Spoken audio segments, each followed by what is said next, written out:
بسم الله الرحمن الرحیم. درنو مسلمانانو، قدرمنو خویندو ورونو، السلام علیکم ورحمت الله وبرکاته. د الله عز وجل مینا زموږ او ستاسو دپاره ډیره ضروري ده چې موږ د الله عز وجل سره مینه وساتو، نو الله عز وجل به د موږ سره هم مینه وساتي. د الله عز وجل مینه محبت چې د چا حاصل شو او په نصیب شو، نو د دنیا مشکلات به آسان شي او همدارنګې به د آخرت په مستقیمه لاره باندې روان شي. هغه اسباب چې په هغې باندې د الله مینه او محبت لاسته راځي، په دا معنا سره که موږ او تاسې دغه اعمال او کارونه راټینګ کړو او عمل ورباندې وکړو، حتما به انشاء الله العزیز موږ ته د الله مینه حاصله شي. بیا به مو ایمانی نیستي ورکوي او بیا به د الله عز وجل د محبت په خوا کې په مزو باندې سر یو. لومړی عمل چې د الله مینه انسان ته رانږدې کوي، هغه د الله د کتاب لوستنه ده. په پوره سوچ او فکر سره چې سړی په لفظ او معنا او حکمتونو د کتاب الله کې سوچ کوي او په نیت د عمل باندې کتاب الله لولي، نو لومړی عمل چې د الله مینه پې حاصلیږي هغه کتاب الله عز وجل، د الله عز وجل قرآن عظیم الشان دی. دویم عمل چې د الله د مینې د حاصلېدو سبب ګرځېږي هغه ډېر نوافل کول دي، لکه حدیث قدسی کې چې رب العالمین فرمایي وما یزال یتقرب العبد الی بالنوافل حتی احبه. تل به همیشه یو بنده مسلمان ما ته د نزدېکت دپاره نفلونه کوي تر دې چې زما به ورسره مینه پیدا شي. نو د الله د مینې د حاصلېدلو دویم عمل چې دی هغه د فرضي عباداتو سره سره نوافل کول دي. دریم عمل چې د الله مینه پې نصیب کیږي هغه تل په ژبه باندې د الله ذکر کول دي. سبحان الله وبحمده سبحان الله العظیم، استغفر الله الذي لا اله الا هو الحي القيوم واتوب اليه، لا حول ولا قوة الا بالله، سبحان الله وبحمده سبحان الله وبحمده سبحان الله العظیم.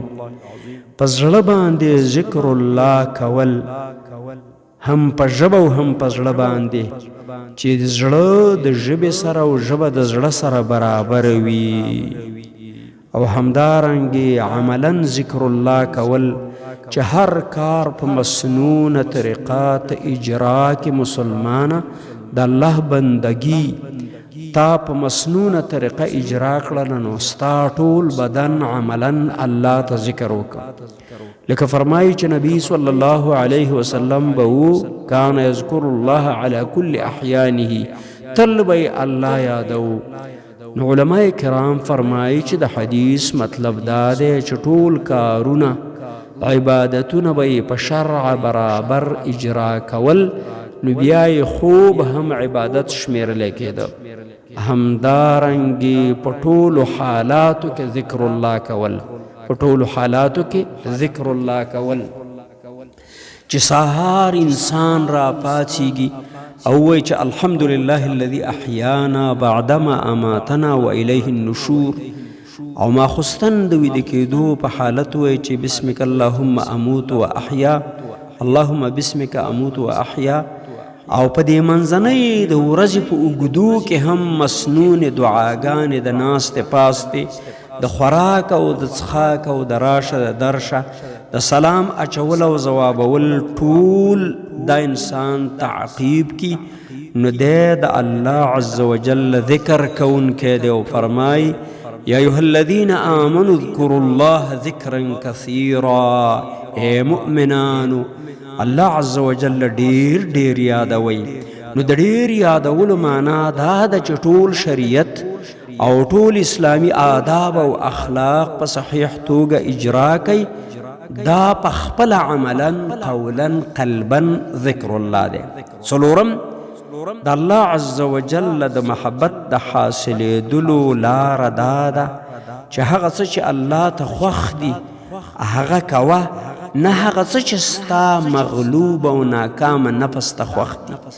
زړه او نفس چې څونه شهوتونه غواړي او څونه ارزوګانې غواړي، په دې باندې قدم کېږده او دا ټول قربان که د محبت الله عز وجل نه، نو بس تا ته به بنده مسلمانه د الله مینه او محبت حاصل شي. او بیا د الله په توفیق باندې هر مسلمان په دې باندې پوهیږي چې ما ته د الله مینه حاصله شوې ده. فرمایي اذا سرتک حسنتک، چې تاله ستا ښه اعمالو او دیندارۍ خوند او مزه درکوله. وساءتک سیئتک فانت مؤمن، او په خپلو بدو کړو وړو باندې ډېر ستومانه وي او پښیمانه وي. دا د دې خبرې ثبوت دی چې ته مؤمن او تا ته د الله مینه محبت حاصل دی. پنځم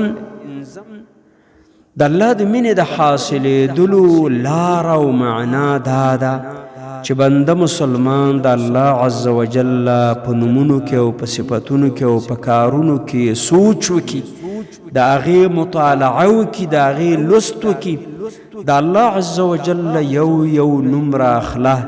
الله غفار دی، غفور دی، عفون دی، او دارنګې د عفو والا دی او مینه محبت د عفو سره ده. نو د الله په دې نومونو کې سوچ کوه. الله عزیز دی، قهار دی، غالب دی. په خپل امر باندې په د الله د نومونو او د الله د صفتونو څونه ډېرې غټې فایدې دي.